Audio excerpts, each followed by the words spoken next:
전도서 11장 1절부터 3절까지입니다. 너는 내 떡을 물 위에 던져라. 여러 날 후에 도로 찾으리라. 7배개나 8배개 나눠줄지어다. 무슨 재앙이 땅에 임할는지 내가 알지 못함이니라. 구름에 비가 가득하면 땅에 쏟아지며 나무가 나무로나 북으로나 쓰러지면 그 쓰러진 곳에 그냥 있으리라. 아멘. 기도하겠습니다. 하나님의 피조물 된 저희들이 하나님의 다스림 안에서 이 땅을 살아간다는 것이 어떠한 의미인가를 오늘도 말씀에서 배우고 깨닫게 하시면서 하나님이 살게 하신 그 인생 속에서 온전히 하나님만 바라보는 믿음 위에 서 있는 저희가 되도록 해주시옵소서. 예수님 이름으로 기도합니다. 아멘. 하나님을 믿는 그 기독교인들이 아무래도 신경을 좀 많이 쓰는 것은 신앙생활입니다. 신앙생활을 잘해야 된다. 그런 생각들이 기본적으로 깔려 있다고 할 수가 있는 것이고, 또 신앙생활을 잘하는 것을 이제 되게 또 복이나 또 하나님의 은혜, 사랑, 인도하심 이런 문제와 연결된다고들 생각을 하기 때문에 어쨌든 신앙생활은 잘해야 되겠다는 그런 생각들은 있는 겁니다. 그래서 신앙생활을 잘 하려면 뭘 어떻게 해야 되는가 이런 문제도 신경이 이제 쓰이지 않을 수가 없는 것이죠. 근데 상식적으로 알고 있는 것이 어쨌든 교회 생활이기 때문에 신앙생활 잘하는 것을 이제 주일 성수, 주일날 빠지지 않고 교회 잘 다니는 거, 또 기도하고 성경 보는 거, 봉사하는 거 이런 생각들을 기본적으로 끌어오지 않을 수가 없는 겁니다. 근데 제가 늘 말씀을 드리지만은 이제 기독교인들이 자꾸 왜 신앙에 대해서 그런 생각들로 기울어지는가 하면은 일단 행동의 문제입니다. 행함, 실천의 문제인데 어떤 선한 실천 그런 것들이 자신을 이제 신앙생활을 잘하는 그런 믿음 좋은 신자로 만들어준다. 그렇게 인정받게 해준다. 그런 생각들을 거두지를 못하는 겁니다. 도무지 그게 거쳐지지를 않습니다. 그래서 그렇게 생각들을 하게 되면서 그것이 얼마나 이 성경에서 어긋나 있는 그런 잘못된 생각인가에 대해서는 관심도 안 하고 또 그런 문제에 대해서 돌아보지도 않고 있고 그저 자기 생각대로 신앙생활을 잘하면 될 것처럼 그렇게들 착각들을 하는 것이죠. 마트에 가보니까 그 여자아이 되는 장난감이 있는데 거기에 어떤 것은 그 옷, 신발, 액세서리 이런 거 다 들어있는 그런 인형이 있더라고요. 예전에 인형 그러면 옷 한 벌 입는 그냥 그런 인형인데 지금 보니까 또 옷이 여러 벌 막 갖춰져 있고 그런 인형이 있습니다. 아이들이 이제 인형의 옷을 자기 마음대로 이제 갈아입히고 또 신발 신기고 액세서리 끼우고 하면서 노는 것이죠. 인형이 아무리 좋은 옷을 입힌다 할지라도 인형은 인형이지 않습니까? 사람이 될 수가 없는 것이죠. 마늘 먹는 것도 아니고 말이죠. 인간이 이제 그러한 거예요. 인간이 어떤 죄인이라 이렇게 말씀을 드렸으면은 우리에게서 나타나지고 우리가 보일 수밖에 없는 것은 죄밖에 없다는 생각에서 좀 잠시라도 머물러 주시는 게 필요하단 말입니다. 근데 우리는 그런 생각들을 도무지 못하는 거예요. 우리 죄인이라고 하다가도 어떤 다른 것이 보이면은 또 그쪽으로 기울어집니다. 그게 어떤 선한 거, 착한 거 이런 문제라고 할 수가 있는데 가령 이제 구제를 한다고 합시다. 구제는 일반적으로 선한 일 이렇게 이제 규정이 되어 있죠. 그래서 구제를 하게 되어지면은 이제 구제하는 나는 선을 실천한 신자다 이런 이제 그 생각들을 자연히 하게 되는 겁니다. 마치 어떤 의를 행하는 그런 신앙의 실천이 있는 것처럼 자기에 대해서 이렇게 판단을 이제 하게 되어지는 것이죠. 구제라고 하는 것들, 그 외에도 다른 많은 것들이 있어. 다 실천이라 의미로 두는 것들, 그 모든 것들을 그 인형에게 입히는 장난감 옷처럼 아무것도 아닌 거. 이 옷을 인형이 입었다고 해서 달리 변화되는 게, 바뀌는 게 없다. 어떤 그런 시각으로 보지를 못하는 겁니다. 우리가 어떤 구제를 하고 선교를 하고 뭘 했든지 간에 이것들이 나를 다른 인간으로 변화되게 한다거나 다른 가치 있는 존재가 되게 한다거나 그렇게 만들어주지를 못한다. 그런 생각이 있으면 좋은데 그 생각이 도무지 없다는 거예요. 왜냐하면 구제라고 하는 그 행위 자체가 이미 선하고 또 신앙적인 가치 있는 행위로 이미 굳어져 있단 말입니다. 그래서 기준이 세워져 있는 거예요. 그래서 구제하는 것하고 또 직장에서 일하는 것하고 다르게 보는 것이죠. 구제는 남을 도와주는 선한 가치가 있는 그런 실천이지만 내가 직장에서 일하고 돈 버는 것은 나를 위한 일이기 때문에 이건 구제처럼 가치 있는 그런 일은 아니다. 이렇게 이제 나누는 겁니다. 구별을 하는 것이죠. 사실 구제에 대한 우리의 그 상식으로 보면은 그게 맞아요. 그렇게 나누는 것이 맞죠. 근데 성경은 전혀 다른 시각으로 판단한다는 것을 좀 아셔야 합니다. 성경은 우리가 보는 것처럼 보지를 않고 있습니다. 근데 그걸 감안하지를 않는 거예요. 사도행전 10장에 한번 보십시다. 사도행전 10장 1절입니다. 가이사라에 고넬료라 하는 사람이 있으니 이달리아 부대라 하는 군대의 백부장이라. 그가 경건하여 온 지방과 더불어 하나님을 경외하며 백성을 많이 구제하고 하나님께 항상 기도하더니 하루는 제9시쯤 되어 환상 중에 밝기 봄에 하나님의 사자가 들어와 이르되 고넬료와 하니 고넬료가 주목하여 보고 두려워 이르되 주여 무슨 일이니까 천사가 이르되 내 기도와 구제가 하나님 앞에 상달되어 기억하신 바가 되었으니. 자, 고넬료에 대한 이야기지 않습니까? 이런 내용들을 보면서 이제 사람들이 벗어나지를 못하는 것은 이 고넬료에게 기도와 구제라고 하는 복되고 가치 있는 그런 행함이 있었기 때문에 하나님께서 그 행함 보시고 고넬료가 마음에 들어서 천사를 보내신다니 이런 류의 생각을 이제 하게 된단 말입니다. 그래서 하나님께 상달되는 신앙적 행위가 있다. 고넬료는 기도와 구제가 상달 이렇게 얘기했으니까 하나님께 상달되고 하나님이 기억해 주는 신앙적인 실제 행위가 있다. 이런 유혹에서 벗어나지를 못하는 거예요. 성경에 나와 있으니까.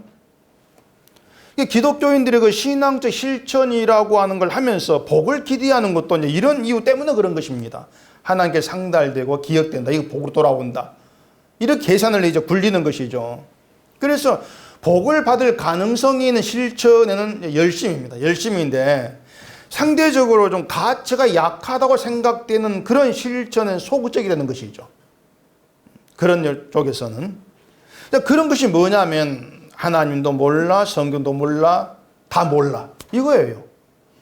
다 모르는 거예요. 자, 오늘 본문을 보고 고넬료 이야기를 좀 더 해보십시다. 1절을 보겠습니다. 본문에. 너는 내 떡을 물 위에 던져라. 여러 날 후에 도로 찾으리라. 이게 무슨 말인가 하겠지만 어렵지 않은 말입니다. 우리가 세상을 어떤 방식으로 사는가를 생각하게 하는 그런 내용인 거예요. 자, 여기서 말한 떡을 우리가 먹는 그런 떡, 간식 그런 떡으로 생각하지 마시고요. 그날의 양식입니다. 그날의 양식되는 식물을 생각하시면 돼요. 자, 그러면은 떡을 물 위에 던져라 하는 것은 양식을 던지라는 겁니다. 내게 소중한 양식인데 그걸 던지라는 거예요. 그 양식을 던져버리면은 그날은 뭐 온 식구 굶어야 된다. 이런 걸 충분히 예상할 수가 있는 것이죠. 떡을 물 위에 던진다고 하는 것은 그 떡을 잃어버린 겁니다. 버린 것이죠, 그냥. 물에 빠져가지고 찾을 수 없는 것이고 먹을 수 없는 그런 상태가 되지 않겠습니까? 떡을 던져버린다면은. 그러니까 양식, 나에게 그날의 양식, 나에게 소중한 그 양식, 내 육신을 살게 하는 양식을 버린 거예요. 던지라고 하는 게 버리라고 하는 것입니다. 자, 그렇다면은 그런 소중한 떡을 물에 던져버릴 사람이 있겠냐고 하는 거예요. 있겠습니까? 이게 무슨 뭐 금도끼 이야기처럼 떡을 던졌는데 던진 것보다 10배, 100배 이렇게 뭐 물이 떠오른다. 뭐 이런 것도 아니고요. 그냥 그런 경우가 예상된다면 던질 수 있겠죠. 내가 던졌으면은 100배로 떠오를 거야. 그게 예상되면 던질 수가 있는 거예요. 얻어지는 게 있으니까. 그런데 그런 예상이 없다는 겁니다. 여기 나와 있는 건 여러 날 후에 도로 찾으라 되어 있습니다. 여러 날 후에. 뭐 그 1시간 뒤, 2시간 뒤, 여러 날 후에예요. 그러니까 여러 날 후에 그것도 던진 거 그대로 찾는단 말입니다. 더 불어난 것이 아니고. 그렇다면은 그 말씀대로 떡을 던져버린 거에 대한 보상이 없지 않습니까? 던져라 던졌는데, 그 말씀대로 실천했는데, 그럼 나중에 다시 찾는다면은 좀 몇 배로 더 찾아야지. 똑같은 걸 찾는다면 그럼 나는 뭐야? 손해잖아. 내 이익 된 게 없잖아. 보상이 없잖아. 그런 일을 누가 하느냐는 거예요. 그런 일을. 사람은 손해보는 일을 하지 않으려고 합니다. 저도 그렇고 여러분도 그렇고 손해본 일을 죽어도 안 하려고 그래요. 그게 우리 사고방식이지 않습니까? 계산 굴려가지고 이게 좀 손해다 싶으면 안 해요. 근데 문제는 신앙에 대해서도 하나님과의 관계 문제에 대해서도 그런 사고방식을 가지고 계산하고 받아들인다고 하는 거예요. 그게 인간성이라는 것입니다. 그러니까 하나님 믿는다 하는데 그런 계산 그 속에 다 들어가 있는 거예요. 믿는데 그 믿음 안에서도 신앙에 있어서도 난 손해보지 않을래. 난 절대 손해 안 볼래. 그러니까 나에게 이익이 되는 것만 쫓는 신앙이 돼버린 거예요. 신앙이 나에게 이익이 되어야지. 뭔가 이로움이 되고 좋은 게 있어야 되지. 그래야 내가 믿지. 그런 식의 신앙이 돼버린 거예요. 그렇기 때문에 지금 교회들을 보세요. 신앙을 어떻게 던져줍니까? 뭔가 자꾸 이익이 되는 것을 믿기려고 던지지 않습니까? 이렇게 믿으면 저렇게 믿으면 이렇게 된다. 보상을 자꾸 채워주지 않아요. 근데 그게 결국 우상이죠. 우상을 섬긴 종교의 길로 가는 결과가 되어버린다는 얘기입니다. 그게 지금 교회에서 그대로 드러나고 있는 문제가 되는 것이고.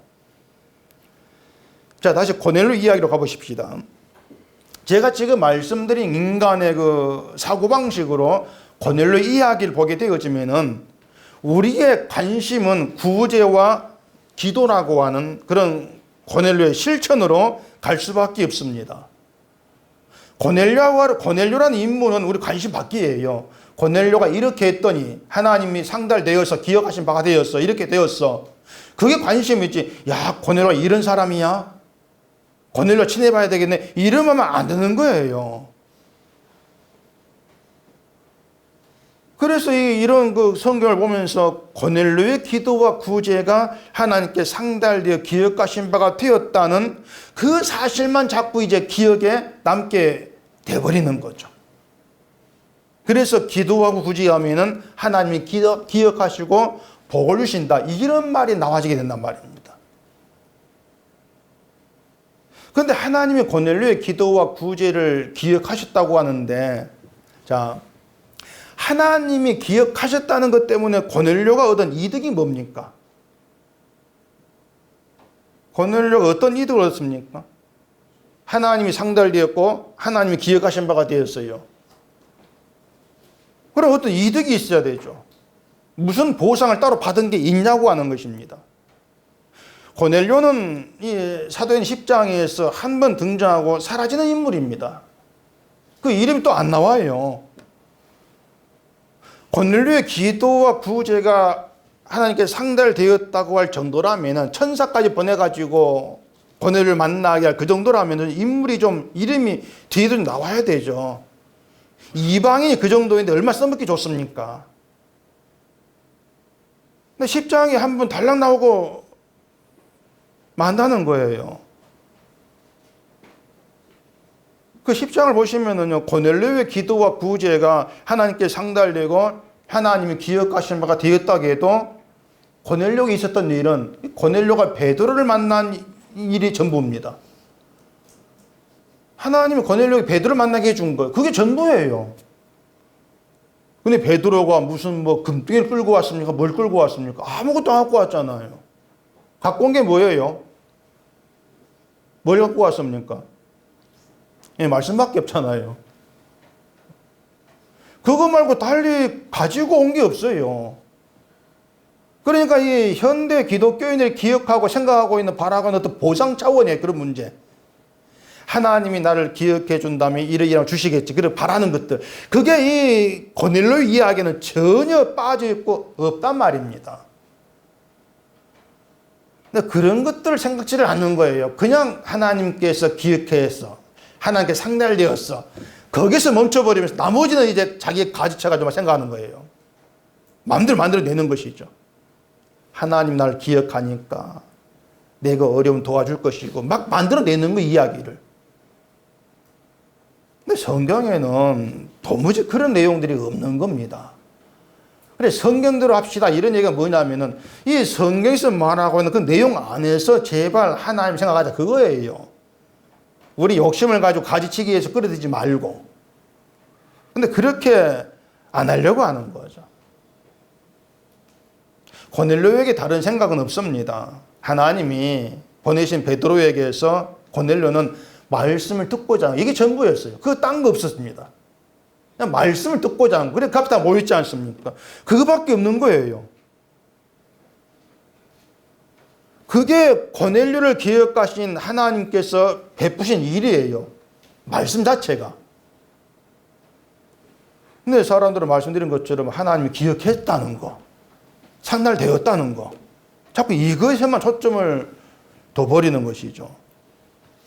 만약에 우리가 생각을 하고 있는 것처럼 하나님을 신앙하고 구제하고 기도하는 것이 그에 따른 어떤 보상을 받고자 하는 것이라면은 또 그렇게 되는 것이라면은 이 고넬료는 괜한 일을 한 것입니다.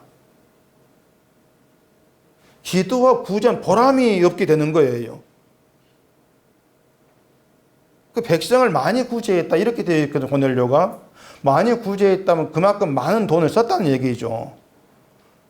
그런 것들이 손해보지 않겠다는 심보로 살고 이익되지 않는 일을 하지 않겠다고 하는 그런 사고방식으로 사는 사람에게 아무 결과가 없는 그런 일을 보일 수밖에 없는 겁니다.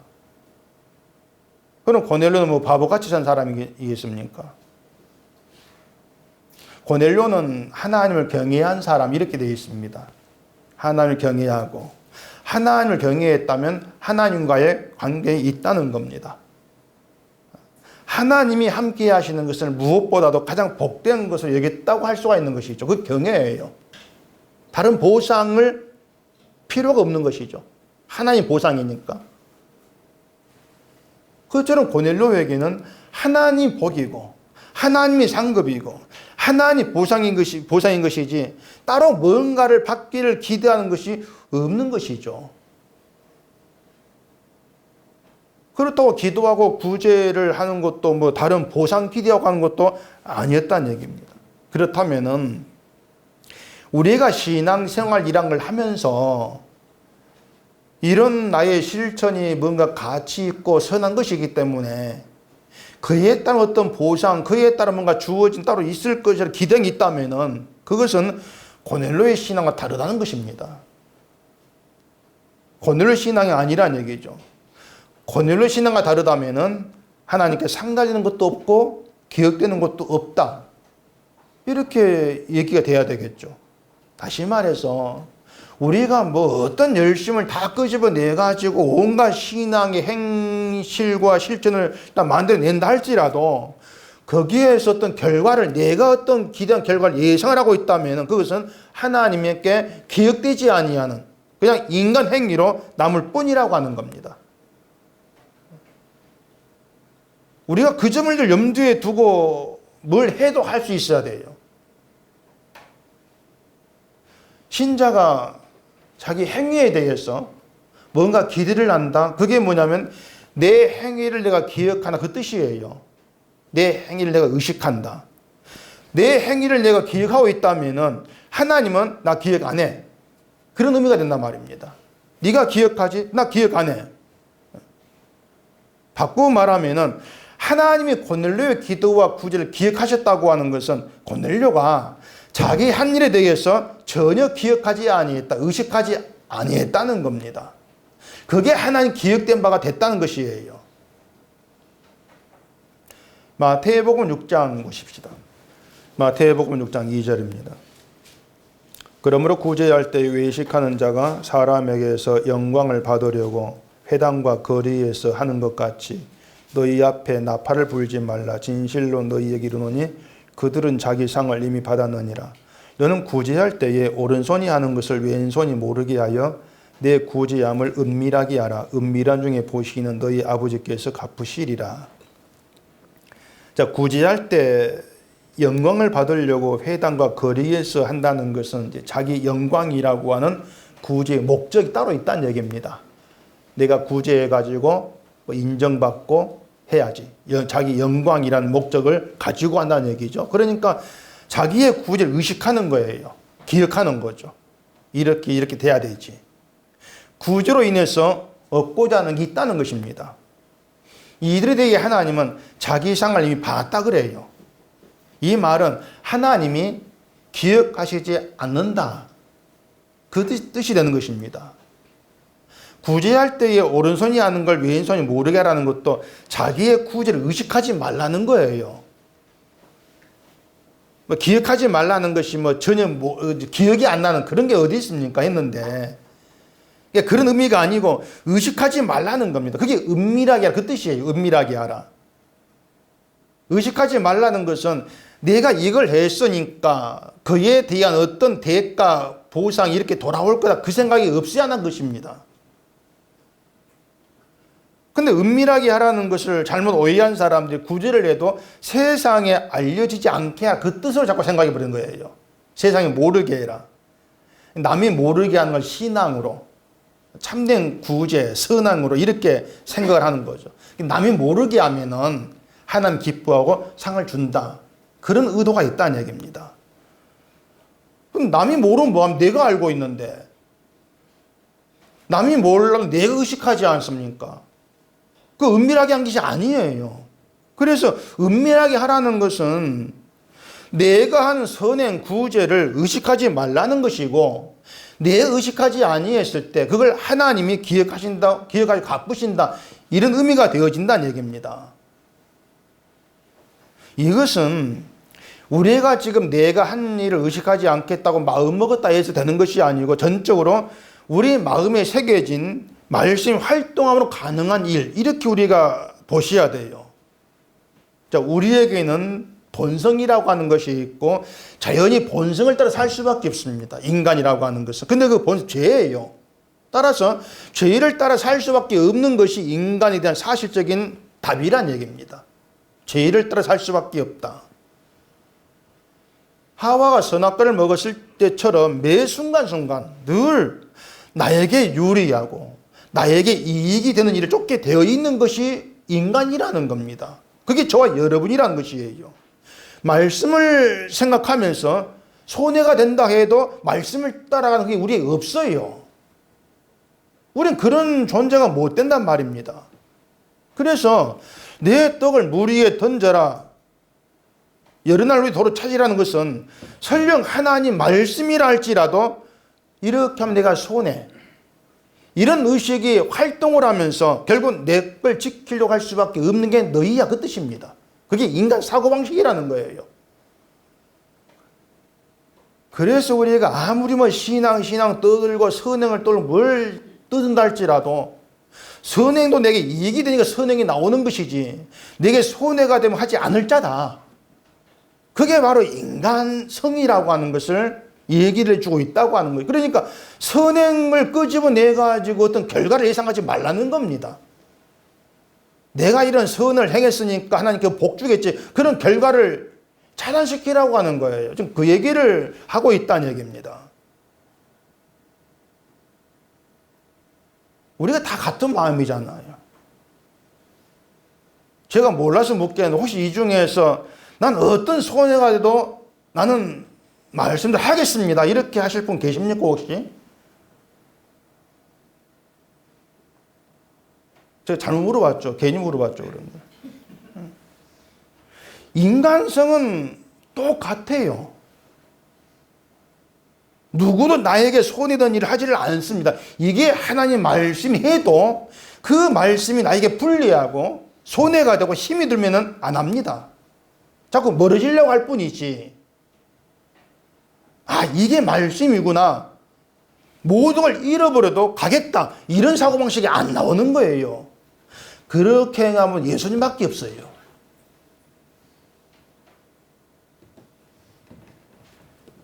그래서 신자라고 하는 것이 참 필요한 게 뭐냐면은 말씀 안에서 만나는 그런 관계가 돼야 돼요. 늘 이게 우리에게 좀 살아있어야 돼요. 우리는 말씀 안에서 만나는 관계다. 근데 이게 말씀이 사라져버리고 교회 안에서만 만나고 보게 되어지면 딴 게 보입니다. 아, 저 사람은 기도를 하루 몇 시간 하지, 저 사람은 뭐 또 몇 시간 하지, 저 사람은 봉사를 어떻게 하지. 오전 얘기한 형식을 자꾸 보게 되는 거예요. 형식이라고 하는 것을, 눈에 보이는 것을. 그러면서 사람 다르게 평가하는 것이죠. 근데 말씀 안에서 만나게 되어지면 행함이 있고 없고와 무관하게 모두가 다 나를 위해 사는 죄인, 이렇게 동일하게 드러날 수밖에 없어요. 동일하게. 나도 내 손해를 못 참고 저 사람 자기 손해를 못 참고 동일한 죄인들. 그게 말씀의 활동이라는 것입니다. 모두를 동일하게 만들어버리는 거.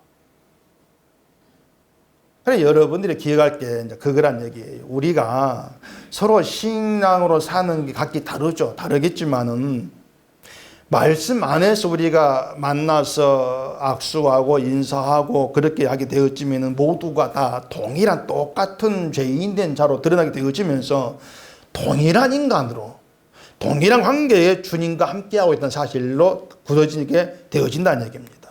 그렇게 만나게 되어지는 교회라고 하는 거예요. 그렇게 우리가 모두가 이제 말씀 안에서 동일한 존재, 이렇게 우리가 알게 되어지면은 다른 사람이 신앙생활하는 걸 본다 할지라도 난 왜 이럴까? 자기의 신앙에 대해 자책을 안 합니다. 할 이유가 없는 거죠. 나는 기도를 안 하지, 나는 성경을 안 보지, 자책을 안 하는 거예요. 지금 이건 여러분 기도 안 하고 성경 안 보는 걸 마음 편히 하라고 지금 말씀드린 게 아니고, 괜히 또 마음 편하게 생각할까봐 제가 좀, 신자는 관계가 우리의 모든 행함과 실 초월해가지고 맺어진 관계란 그 사실을 알자는 거예요. 쓸데없는 것에 매이지 말자는 얘기입니다. 2절에서도 이런 말을 합니다. 7에게나 8에게 나눠줄지어다 무슨 재앙이 땅에 임할는지 내가 알지 못함이니라.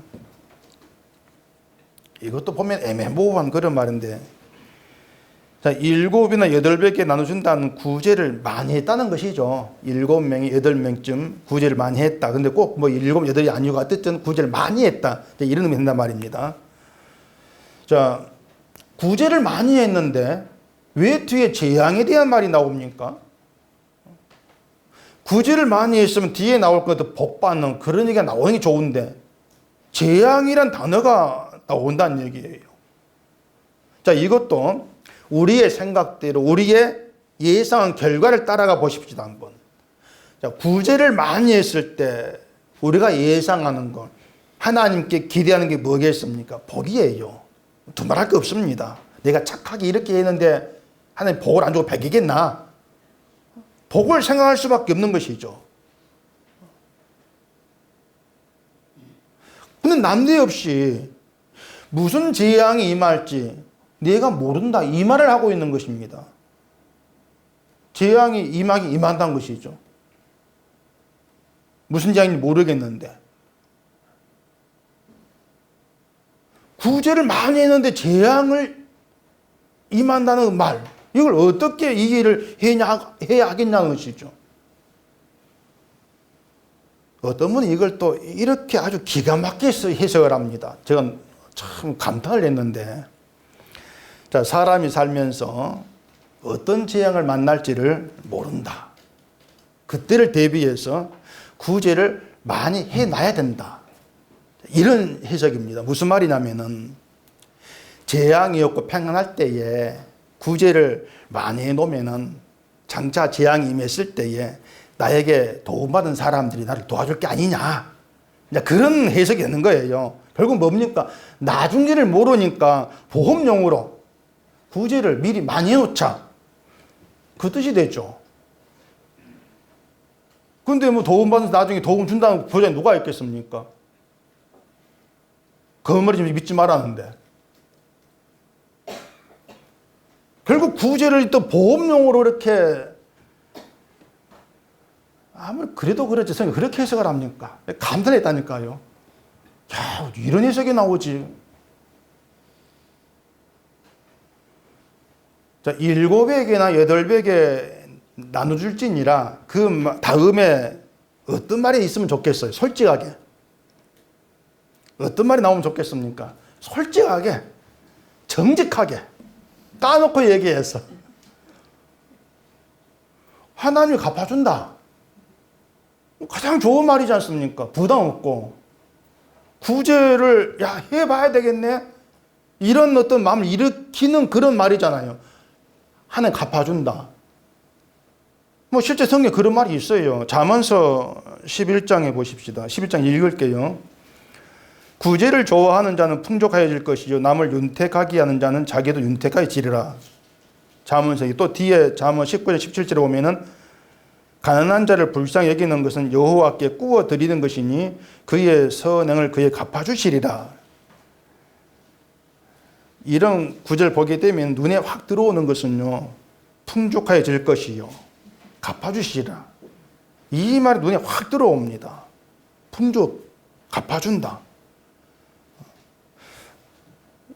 이것이 우리 마음에 기대하고 있는 그것과 딱 맞아떨어지는 것이죠. 풍족, 부자 되는 거. 갚아준다. 갚아준 돈을 많이 주겠나? 그런 기대 있지 않습니까? 구제 가지고 그렇게 되어지면 구제도 할만장사합니다. 사실은요. 할만해요. 구제라고 하는 본래 내 손에 있는 것을 흩어버리는 것인데 이게 흩어지는 것이 아니고 나중에 더 많은 풍족으로 나에게 다가온다면 그런 구제 안 할 사람 누가 있겠습니까? 여러분이 오늘 100만 원 구제했어요. 근데 여러 날 후에 한 1억쯤 불러볼까요? 1억으로 갚아준다 하나님이. 안 할 사람 누가 있겠습니까?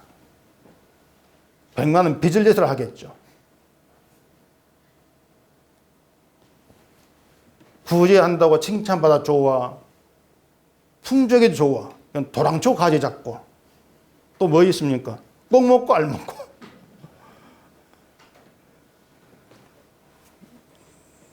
가난한 자를 불쌍히 여기는 것이 여호와께 꾸이는 것이면 하나님은 뭐 신용이 좋을 거니까 뭐 빠들 일 없겠고 분명히 받을 것이고 이자는 몇 프로 쳐야 될까요? 빌려줬는데 이자 결국 뭔가 하면은 구제에는 관심이 없다는 겁니다. 구제를 하면서 구제보다 구제를 해서 내게 돌아올 이득에 더 관심이 있다는 거예요. 그래서 가난한 자를 불쌍히 여기는 마음으로 하는 구제를 우리는 못합니다. 절대 그런 구제 할 수 없습니다. 그런데도 사람들은 구제는 선한 일이니까 하나님 기뻐하시고 복을 주실 것이다 이런 기대를 자꾸 한단 말이에요. 그게 아니면 내가 착한 일을 했으니 하나님께 지켜주시고 인도해 주실 것이고 이런 생각도 하게 되어지는 것이죠. 그게 뭐냐면 이거예요. 현재의 나의 선함을 기반으로 해가지고 나중에 자꾸 예상을 하는 것입니다. 하나님께서 이렇게 해주겠지. 자꾸 예상을 하는 거예요. 그게 잘못됨이라고 하는 겁니다. 하나님이 우리 예측대로 예상대로 일하고 움직이는 분이 아닌데 우린 예상을 하고 있는 거예요.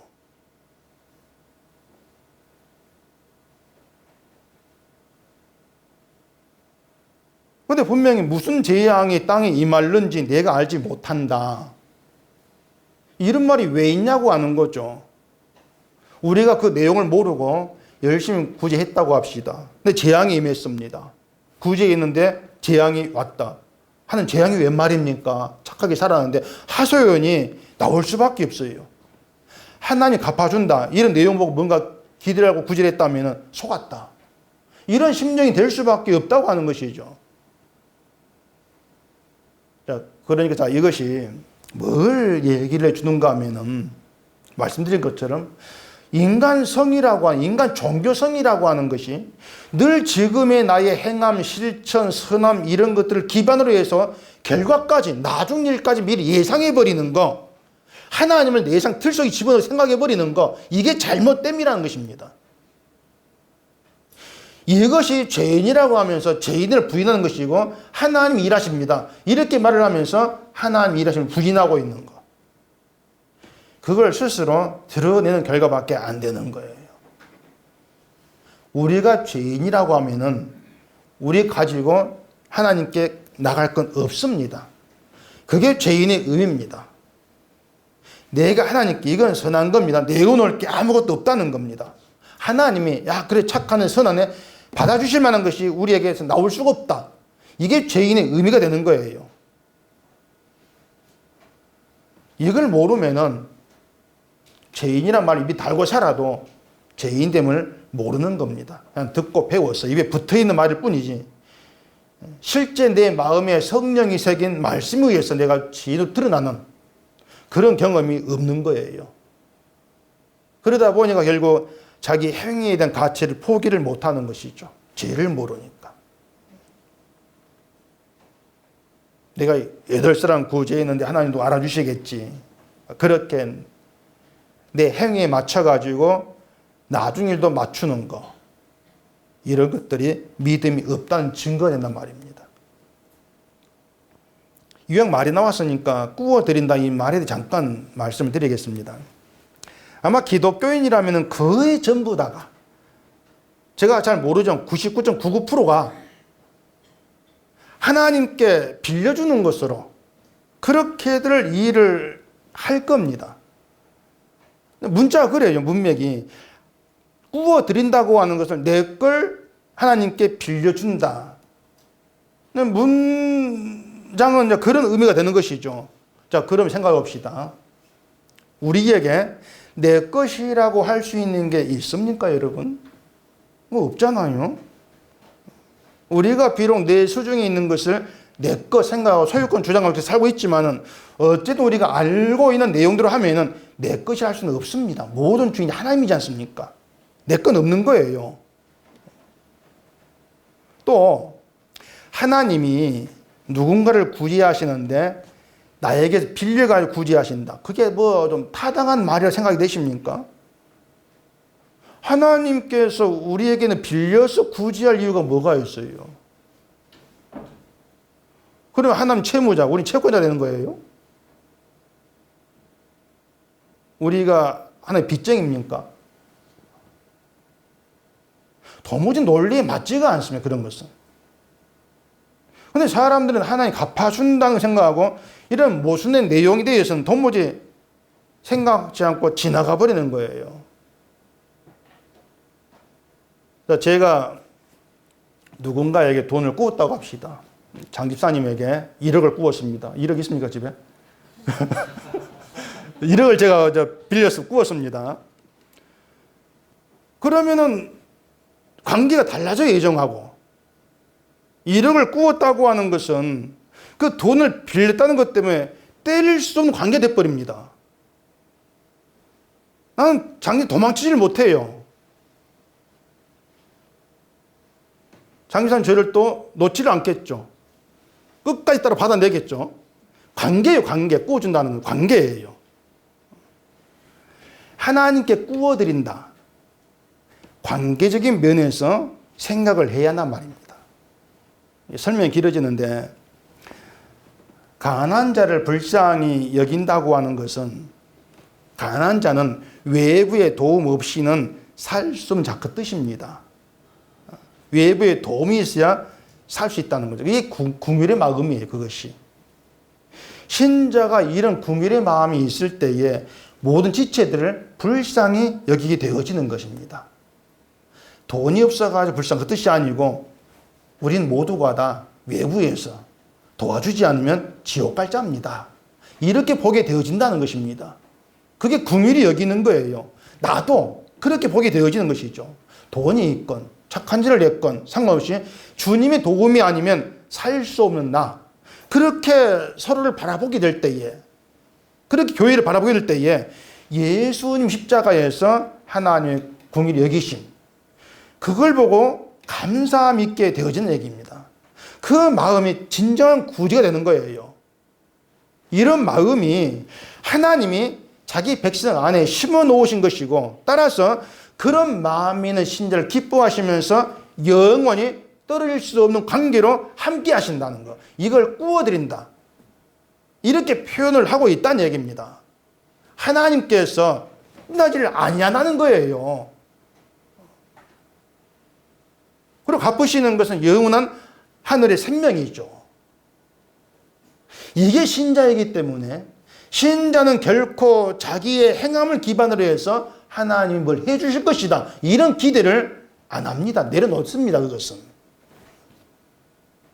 내 행위가 아니고 주님의 행위를 기반으로 모든 걸 생각할 뿐이란 얘기예요. 그러면 결국 생명으로 이어질 수밖에 없는 것이죠. 하나님께서 내게 베푸신 긍휼하심, 그게 감사함으로만 남게 되어지는 것이고, 그게 하나님과의 관계 속에 있는 것이고, 하나님 그런 백성을 떠나지 아니하신다, 끝까지 긍휼히 여기신다, 그 관계, 이게 꾸어준다, 이렇게 의미가 되는 거예요. 돈하고 아무 의미가 없는 그런 내용이란 말입니다. 범호 3절 보십시다. 구름에 비가 가득하면 땅에 쏟아지면 나무가 나무로나 북으로나 쓰러지면 그 쓰러진 곳에 그냥 있으리라. 구름에 비가 가득하다, 가득하게 하신 분이 하나님이죠.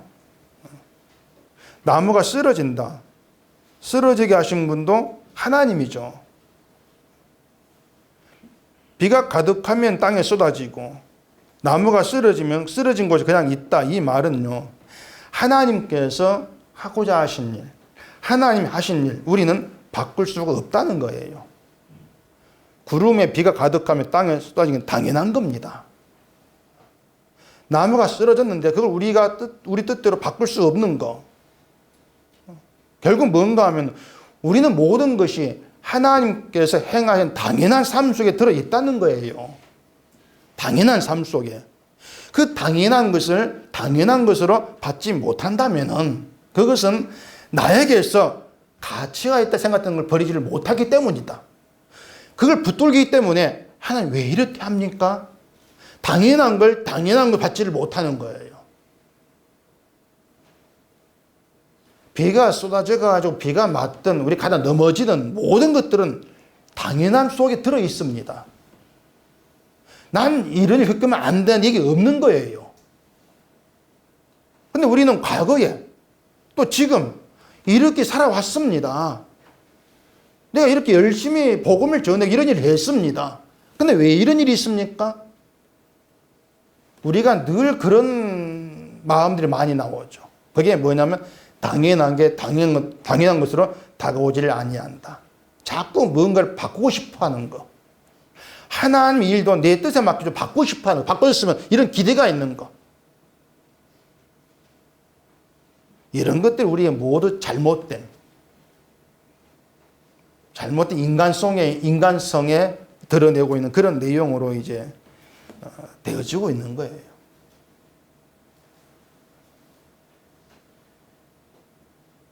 구제를 베풀었는데 재앙이 임한다. 당연한 겁니다.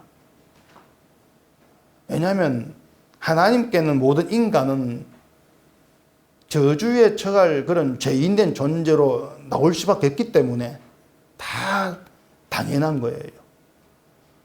그렇게 우리는 모든 게 당연한 삶을 살고 있다는 그 생각이 오늘 설교에서 좀 남으셔야 한다는 것이에요. 십자가 앞에서 죄인으로만 우리를 보게 되어지면 하나님께서 하신 일에 부당하고 불의한 일은 없는 겁니다. 마땅한 일입니다. 예, 이게 나에게 마땅한 것입니다. 그렇게 당연한 것을 당연한 것으로 받아들일 때 비로소 모든 것이 하나님의 은혜로 다가오게 되어지는 거예요. 그걸 신자됨이라 이렇게 얘기할 수가 있는 겁니다. 그 당연한 것을 받은 그 삶을 위해서 말씀드린 것처럼 내가 의식하는, 내가 붙들려고 하는 내 행위의 가치는 없어야 한다. 뭘 한다 할지라도 의식하지 아니하고 늘 십자가 앞에서 주의 피의 은혜로만 살아갑니다. 이 사실 하나 굳건히 자리하고 있는 것. 그게 정말 하나님의 인도하심 가운데에서 하나님 갚으심으로 살아가는 신자. 이렇게 얘기할 수가 있는 것이죠. 그러니까 여러분들 뭘 해도 여러분 자신들의 걸 보지 마시고 예수님이 행하신 보시면 됩니다.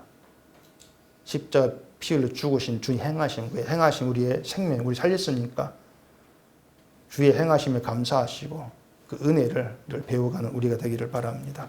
기도하겠습니다. 우리 아버지 하나님, 우리가 하나님께 내어놓을 우리 행위의 가치는 아무것도 없습니다. 우리가 무엇을 하늘 의식하지 아니하고 십자가에 못 박혀 죽으신 주의 행하심만 의식하고 그 행하심만 의지하고 살아가는 저희가 되게 해주시옵소서. 예수님 이름으로 기도합니다. 아멘.